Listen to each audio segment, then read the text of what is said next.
Gemeente, ons teksgedeelte kom vanoggend uit 2 plekke. Ons gaan die eerste teks lees en dan sal ons so bietjie verder aan die tweede gedeelte lees. Want hierdie teks het die potensiaal om baie abstrakt te wees. En die gedagte is dat ons nie net dit abstrakt wil hê, ons wil dit ook graag prakties beleef. Ons wil dit prakties kan toepas. Ons eerste teks kom uit Johannes 17 van vers 1 tot 3 en ons tweede teks kom uit 1 Johannes 5 van vers 6 tot 12. Johannes 17 van vers 1 tot 3 en 1 Johannes 5 van vers 6 tot 12. So kry so lank albei plekke en dan hou jy maar net so 'n vinger daar waar dit nodig is. Wanneer ons praat oor die ewige lewe, dan het ons baie keer die geneigtheid om vas te val in 'n term soos wat dit vir ons lyk. Daar's heelwat sulke gevalle in die Bybel oor terminologie wat vir ons op 'n sekere manier klink en as ons nie verstaan wat Jesus se bedoeling daar agter was nie, dan is dit baie maklik om dit op die oppervlak te vat. En die ewige lewe is een van daai goed. En ons doen dit vir 2 redes. Ek dink die een is verseker dat dit eenvoudig vir ons 'n logiese term is en dan stop ons redelik daar. Maar die tweede rede is dalk ook omdat ons troos soek. In baie gevalle wanneer ons in die lewe onsself in moeilike omstandighede en situasies bevind, dan is ons eintlik op soek na 'n uitkoms om te ontsnap. En in baie gevalle word die term, soos wat ons dit soms interpreteer, ewige lewe, juis so 'n term. Die gedagte dat dis nou moeilik en is nou swaar, maar ek moet dit ten minste net uithou, want hierna is dit beter. Nou ek wil bietjie iets oor dit sê. Hou in gedagte, die hiernamaals, die hemel, dis 'n baie belangrike deel van ons geloofslewe. En dis 'n ongelooflike groot voorreg om dit te kan hê uit genade aan ons geskenk. Die grootste voorreg is seker dat ons God se teenwoordigheid kan beleef sonder menslike en aardse filters. Maar dan moet ons ook vir mekaar sê dat die hemel, die hiernamaals, die lewe saam met God, is nie ons fokus nie. Dis nie ons fokus nie, want as dit wel ons fokus was, dan het Jesus die disippels gehelp om baie vinniger daar uit te kom. Ons as gelowiges kon eintlik dan bietjie op 'n ander manier dienste hou. As die hemel ons enigste fokus en doel is, dan kan ons op strepe bekeer en ons hou halgeweerdienste. Jy kom groet jou geliefdes, jy kom staan voor in die kerk en ons stuur jou hemel toe. Maar dis nie heeltemal die beginsel nie. Dis nie heeltemal die gedagte nie. Jesus het ook nie die disippels opgelei en gesê dis wat julle moet doen sodat julle in die hemel kan kom en dis julle fokus. So gou as wat julle hier kan klaarmaak, dis waar julle moet uitkom. As te ware, die hemel, die hiernamaals, is eintlik so bietjie meer van 'n, noem dit 'n beloning.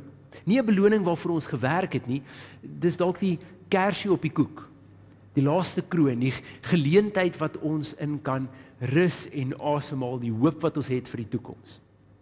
Maar wanneer Jesus praat oor die ewige lewe, dan gaan dit nie oor die hemel nie. En dit gaan nie oor die hiernamaals nie. Ons interpreteer daai term so, want jy hoor ewige lewe en vir ons is lewe beperk, so dan beteken dit op 'n manier moet dit kan volhou. En aangesien nie een van ons vir ewig lewe nie, beteken dit dis net 'n lewe wat met ander woorde aangaan by God. Dis waar, maar dis 'n baie oppervlakkige ewige lewe. Want die ewige lewe wat Jesus deel met die disippels is 'n diepte wat veronderstel is om nie net hulle radikaal te transformeer nie, maar ook die omgewing om hulle. En dis hoekom ons vanoggend na hierdie term gaan kyk.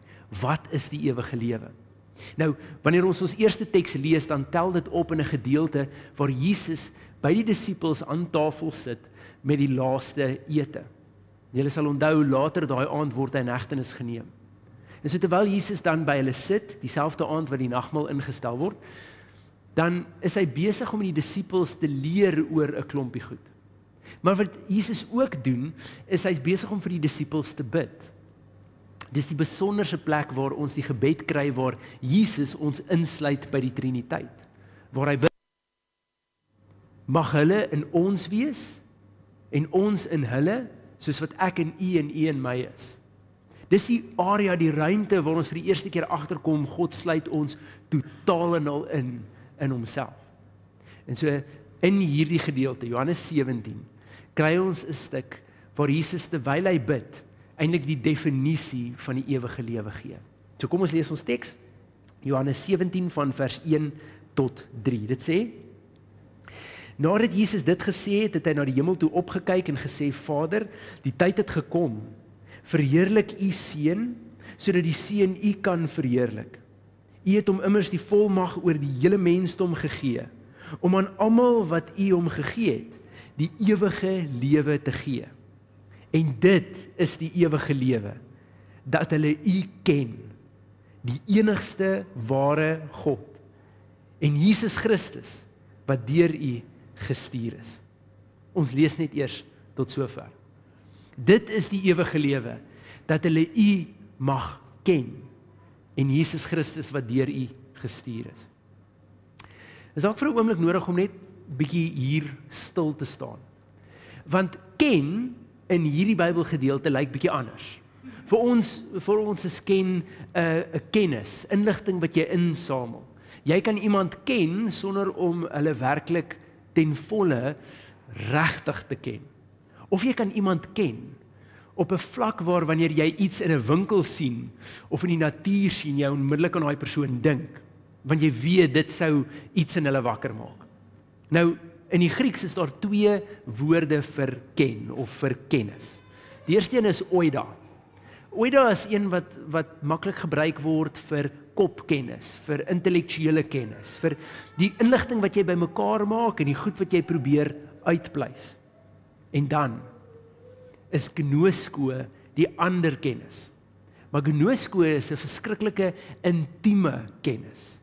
Dis nie 'n ken nie, dis 'n ken. Kom ek stel dit dalk vir jou 'n bietjie anders en dalk mag die vlak hiervan bietjie vreemd wees. Maar hier's die intensiteit wat God dit mee bedoel. Die gelykstaande Griekse woord vir ken in die Hebreëus is yada. En yada is die woord wat gebruik word in 'n sin soos die volgende: Adam het vir Eva geken en Eva het swanger geword. Dis 'n intieme kennis. Dis 'n wese wat saamsmelt. Dis iets baie meer. En die woord wat in Grieks hiervoor gebruik is wanneer Jesus sê dit is die ewige lewe, dat hulle God mag ken, dan is dit gnosko. Dis hierdie woord. Dis ken. Dis ken met 'n wese, met 'n hart, met 'n sielswete. Hierdie is nie nuut nie. Ons het al lankal as gemeente vir mekaar gesê, daar's 'n verskil tussen om God te ken en om God te ken, nê. Ek het die voorbeeld van my huwelik gebruik.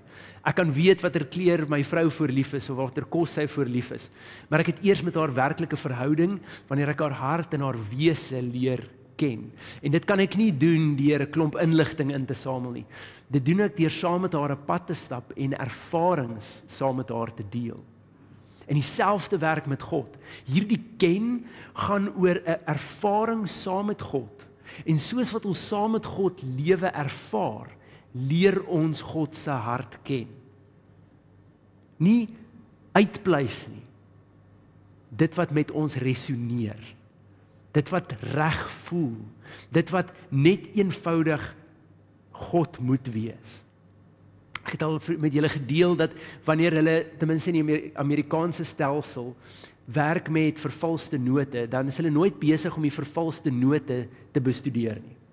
Om vervalste geld uit te ken, gaan bestudeer jy nie al die vervalste note wat daar moontlik kan wees nie. Dit gaan eindeloos wees. Wat jy doen is jy bestudeer die egte noot, so fyn en so in detail, dat wanneer 'n vervalste noot opgemerk word, dat hulle nog nie heeltemal weet watter deel van hom is vals nie. Iets lyk net nie reg nie. Iets pas net nie. En dis dieselfde met God se hart en God se wil. As gelowiges is ons veronderstel om God te ken. Dis waarin ons ewige lewe opgesluit is. 'n Kennis van God se hart waar ek in omstandighede kom en ek kan dalk nog nie heeltemal uitpleis hoekom hierdie absoluut reg is of hoekom hierdie nie heeltemal goed is nie. Maar eers weet ek dit klop of dit klop nie met God se hart nie. Dis die definisie wat Jesus gee vir ewige lewe. Nie 'n lewe hierna nie. Nie 'n lewe in die hemel nie. 'n Lewe hier, maar met kennis van God. Dis 'n vreemde beginsel dalk. Dis aangrypend. Tot 'n groot mate is dit dalk bietjie abstrak. Wat ek veronderstel om daarmee te maak, wat ek veronderstel om met 'n intieme kennis van God te maak, en hoekom noem Jesus dit juis op so 'n manier? En dis hoekom ons gaan na ons tweede teksgedeelte. 1 Johannes. 1 Johannes 5 van vers 6 tot 12. En dit sê die volgende: Die een wat deur die water van sy doop en bloed van sy dood na ons toe gekom het, is Jesus Christus. Nie net deur die water nie, maar deur die water en die bloed. Die Gees is die getuie daarvan en die Gees is die waarheid. Daar is dus 3 wat getuig: die Gees, die water en die bloed, en die 3 se getuienis stem ooreen. Ons aanvaar mense se getuienis, hoeveel te meer die getuienis van God. Want dit is God wat getuig en die getuienis handel oor sy Seun. Wie in die Seun van God glo, besit die getuienis in sy hart. Wie God nie glo nie, maak hom tot leienaar, omdat hy nie die getuienis glo wat God oor sy Seun gelewer het nie. En die getuienis behels dit: God het ons die ewige lewe gegee, en die lewe is deur sy Seun. Wie die Seun het, het die lewe, en wie nie die Seun van God het nie, het ook nie die lewe nie. Kom ek verduidelik gou bietjie hierdie teks, net sodat hy makliker sin maak. As jy kyk na die Bybelgeskiedenis, dan sit ons altyd met hierdie moeilike konsep van die Ou Testament en die Nuwe Testament. Dit voel partykeer asof ons oor 2 verskillende gode praat, nê? 'n God wat wreed is en kwaad is en maklik straf, teenoor 'n God wat net genade en liefde wil bewys en bereid is om sy enigste seun te stuur om 'n verhouding te hê met die mens. Maar julle moet nou onthou, die Bybel is getuienisse van mense. En ons kry hierdie besonderse verhale in die Bybel waar mense besig is om te vertel oor hoe hulle God beleef, en dan sien ons hierdie uniekheid. Reg deur die Ou Testament is mense besig om te probeer uitvind met wie het hulle te doen. Hulle probeer God leer ken as te ware. En dit vat 'n rukkie. Die besonderheid is dat reg deur hierdie verhale sien ons hoe mense God probeer leer ken, uitvind wat is God en wat is nie God nie, en sekere goed skryf hulle toe aan God, of dit rampe is en of dit storms is, en ander goed skryf hulle weer nie toe aan God nie, en so probeer hulle uitpleis wie is hierdie God eintlik. En in al hierdie verhale sien ons hoe daar soos 'n goue draadjie, of noem dit amper tussen die krake, die waarheid van God deurkom. Iets wat resoneer met hierdie genade. Dis dalk baie keer 'n voorspelling van 'n Messias. Of is die oomblik tussen al die straf van Israel waar God sê, my behoefte is om vir julle lewe te gee, en lewe in oorvloed. Reg deur hierdie verhale sien ons dat deur hierdie krake begin ons iets van God erken.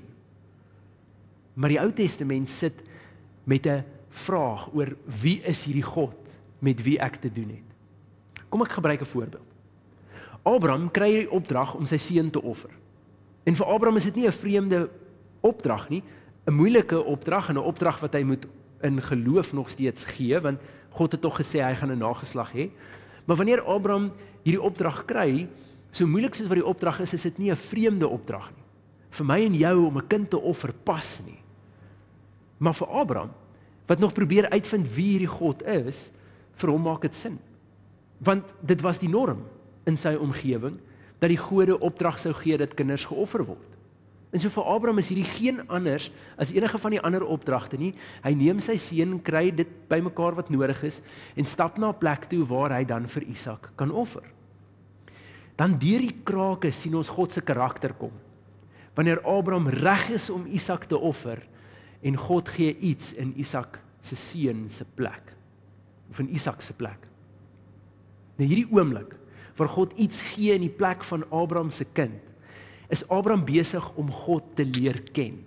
Want voorheen het Abraham gedink, dis min of meer hoe God is. Terwyl hier, tussen die krake, begin hy leer wie God werklik is. En so kry ons dit reg deur die Bybel. Wanneer dit lyk asof dit die einde is God besig om te red, of hulle uit Babylon uit te lei, of om op een of ander manier hulle uit Egipte te bevry. Daar's altyd hierdie krake wat deurkom. En dan kry ons die Nuwe Testament, en dis waar dinge begin helder word. Want God stuur sy seun om tussen ons te kom beweeg en vir ons 'n voorbeeld te wees van die Vader. En dis die rede hoekom Jesus vir die disippels sê, as julle my gesien het, het julle die Vader gesien. Daai prentjie, met ander woorde, wat julle probeer uitpleis, wat julle probeer uitvind, hoe is God nou eintlik en wie is God nou eintlik? As julle wonder hoe God is, kyk na my. Ek's die voorbeeld van die Vader. As julle my gesien het, het julle die Vader gesien. En skielik word hierdie geheimenis oor wie is God en waarvoor is God verantwoordelik en hoe klop God se hart, word skielik vir ons duidelik gemaak in Jesus. En dis juist die sleutel. Want is in Jesus se lewe en wandel waar ek en jy leer dat God met ons 'n verhouding wil hê. En nie net 'n verhouding wil hê nie, hierdie intieme, nabye verhouding. Om God te ken. Dis waar ons ewige lewe lê. Dit gaan 'n rapsie dieper as dit. Want wanneer God met ons in hierdie verhouding is en ons nou agterkom weens sy seun dat ons welkom is by sy voete. Sien, dan is dit nie net ek wat hier sit en God daar op 'n troon en ek probeer God tevrede stel nie. Dan word God deel van my en ek word deel van God. Paulus skryf aan die gemeentes en sê, dieselfde gees wat Jesus uit die dood opgewek het, leef nou in my en jou. Met ander woorde, daai selfde gees wat oor die waters gesweef het aan die begin van tyd.